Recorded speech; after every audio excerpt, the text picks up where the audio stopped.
Lebaran 3 tahun yang lalu, hari kedua, biasanya saya melakukan open house. Ketika tamu saudara sudah beranjak pulang, menjelang sore di rumah kedatangan Yahya. Dia bisa dikatakan anak angkat saya, atau bisa dikatakan adik angkat saya statusnya. Tapi apapun istilahnya, hubungan kami sangat dekat. Dia adalah orang yang saya kenal 20 tahun yang lalu, di usianya sekitar 12 tahunan, waktu awal pertemuan. Waktu terasa singkat, karena mungkin saya tidak berjumpa dengannya sejak 7-8 tahun yang lalu. Tahu-tahu dia sudah menikah, memiliki anak, mempunyai rumah, mempunyai kendaraan. Luar biasa perjalanan hidupnya. Sewaktu dia menceritakan kehidupannya 8 tahun terakhir ini. Sekarang dia memiliki usaha karaoke keluarga. Satu di Depok, satu di Tangerang. Rukonya dia beli dengan menyicil. Dan dalam waktu dekat katanya dia sudah melunasinya. Ini semua didapati dari bisnis karaoke keluarga. Katanya 10 tahun yang lalu sejak dia keluar dari panti yatim Rumah Yatim Indonesia, dia bekerja di karaoke keluarga Naf-Naf di Kelapa Gading. Mungkin karena dia memiliki tugas sebagai muazin, sebagai marbot masjid, kami membuat suaranya terlatih indah. Sehingga katanya pada saat di karaoke dulu banyak keluarga-keluarga langganannya minta dilayani dan ditemani bernyanyi.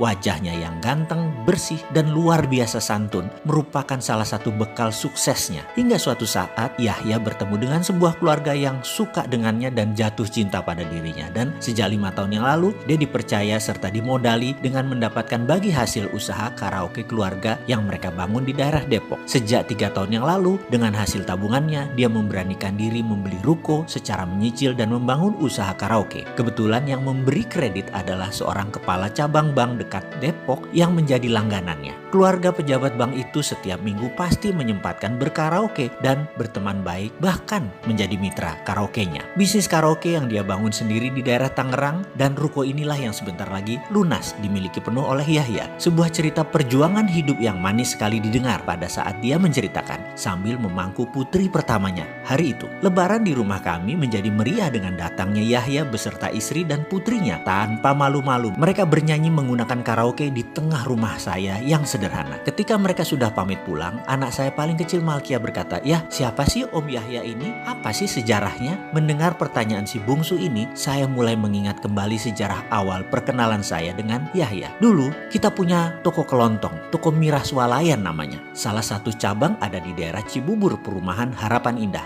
dekat pipa gas alam. Toko Mirah posisinya sangat terbuka dan bisa dilihat dari 4 arah jalan masuk komplek. Suatu hari ada anak 12 tahun minta tinggal di toko Mirah. Sama tante, adik saya, diizinkan. Besoknya saya ke toko Mirah dan saya ngobrol dengan anak itu. Anak ini menceritakan dirinya. Nama saya Martinus, asal Pulau Nias. Dan Martinus pun bercerita, karena ekonomi keluarga saya, 2 tahun yang lalu saya dibawa paman saya untuk tinggal di Depok. Katanya mau disekolahkan, tapi ternyata hanya jadi pembantu. Dan saya sering dikasari, baik dengan kata-kata maupun dengan tindakan. Saya jadi kabur. Saya untuk hidup cari cara, yaitu dengan jadi kenek mikrolet. Sudah 3 bulan jadi kenek, namun makan dan tempat tinggal hanya di emper-emper toko. Semua serba kurang. Saya sering sakit. Menjadi kenek resikonya besar, bisa celaka kalau tidak hati-hati. Detail juga dia menceritakan asal muasalnya. Karena angkot, saya sering lewat sini, ngetem di sini. Saya sering istirahat dan belanja di sini. Saya entah kenapa suka sekali Pak, karena itu saya pengen tinggal dan membantu di sini. Saya kemudian berkata, "Oke, kamu masih kecil, mau jadi penjaga toko di sini. Kamu harus rajin, mau belajar dan disiplin. Itu syaratnya. Kamu dapat makan, tinggal di toko ini, dan kamu akan saya sekolahkan, melanjutkan pendidikan kamu. Tapi kamu tidak digaji ya,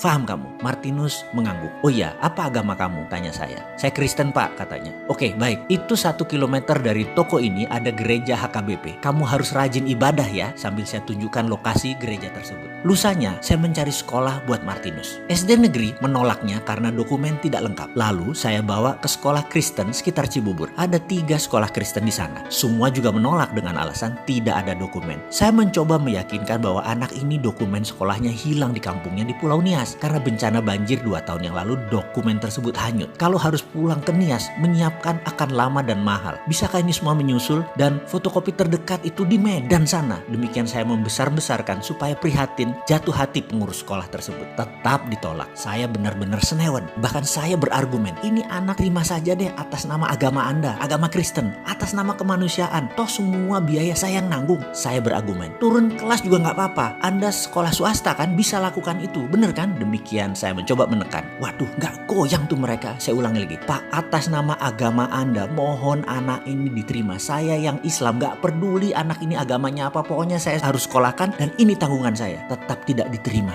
di ketiganya. Yowes, cikar kanan via kondios, kita cari yang lain, itu kata saya. Ya toh, saya ambil gampangnya saja. Yang penting saya sudah mengungkapkan isi hati saya, isi hati Martinus. Saya lihat anak itu tertunduk lesu. Seharian 3 sekolah jawabannya sama. Lalu saya bilang pada Martinus, itulah kehidupan Martinus. Kamu kecewa? Kamu sakit? Ya, penderitaan itu kalau dirasakan, ya pasti sakit. Tapi kalau dinikmati dan disyukuri, pasti nikmat dan berbuah hikmah. Sabar ya nak, oke, kamu saya bawa ke pesantren Cilodong, mau nggak? Dia mengangguk dan berkata, yang penting bisa sekolah pak. Nah gitu dong, itu namanya semangat, jawab saya. Saya bawa ke Ustadz Usman Palese, sahabat dan guru saya yang sudah lama saya kenal. Beliau dari pesantren Hidayatullah. Saya juga di Balikpapan dulu. Beliau salah satu pendiri pondok yatim Hidayatullah Balikpapan. Ketika bertemu saya ceritakan asal muasal Martinus dan Pak Ustadz Usman Palese berkata, tangan kami terbuka buat siapapun. Ada ilmu umum di sini yang kamu bisa ikuti, ada ilmu diniyah agama yang kamu boleh ikut, boleh juga tidak. Alhamdulillah Pak Ustadz mau menerima. Sejak saat itu Martinus sekolah pagi, siang bekerja dan tinggal di Toko Mirah. 4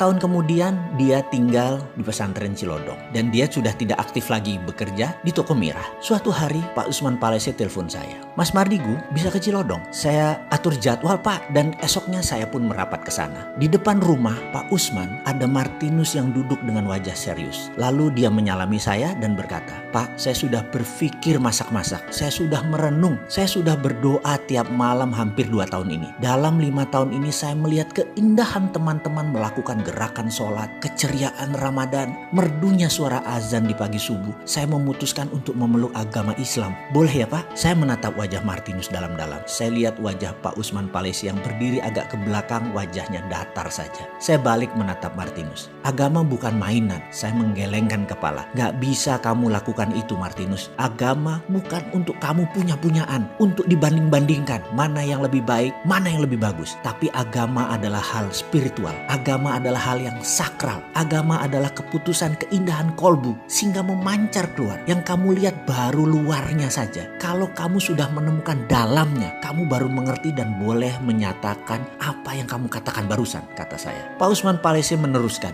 kamu sudah dengar tadi ya, apa bedanya dengan perkataan saya dengan Pak Mardigu? Sama kan? Martinus menunduk, berkata lirih, Pak, boleh nggak saya jadi muazin, tukang azan? Memang kamu bisa? Saya bertanya. Bisa Pak, sudah sering latihan, jawabnya. Pak Usman Palese tanpa banyak tanya membawa Martinus dan saya ke masjid. 5 menit lagi masuk waktu maghrib. Kamu azan Martinus, kata Pak Usman. Wih, saya tersentak atas komentar dan putusan Pak Ustadz Usman Palese tersebut. Pak Haji, nggak salah nih, kan dia belum muslim. Saya bertanya yang tidak dijawab olehnya. Tak lama Martinus ambil mic dan diam berkonsentrasi sejenak. Kemudian dia diam cukup lama. Lalu dia menarik nafas dalam dan mengangkat tangan kanannya ke telinga kanan. Kemudian dia meneriakkan gema takbir azan. Allahu Akbar, Allahu Akbar.